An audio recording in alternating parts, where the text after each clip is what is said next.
أعوذ بالله من الشيطان الرجيم. بسم الله الرحمن الرحيم. إذا السماء انشقت وأذنت لربها وحقت وإذا الأرض مدت وألقت ما فيها وتخلت وأذنت لربها وحقت يا أيها الإنسان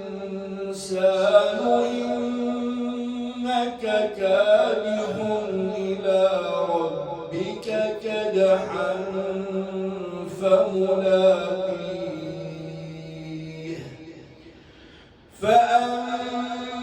فأما من أوتي كتابه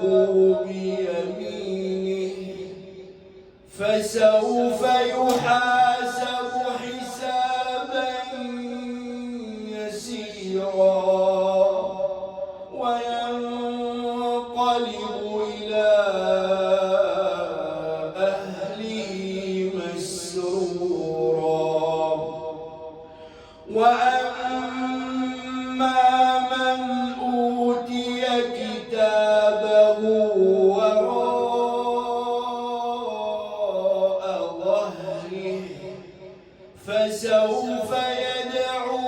ثبورا ويصلى سعيرا إنه كان في أهله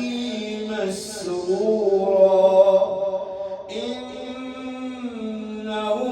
ظن أن لن يحور بلى إن ربه كان به بصيرا فلا أقسم بالشفق والليل وما وسق والقمر إذا اتسق لتركبن طبقا عن طبق فما لهم لا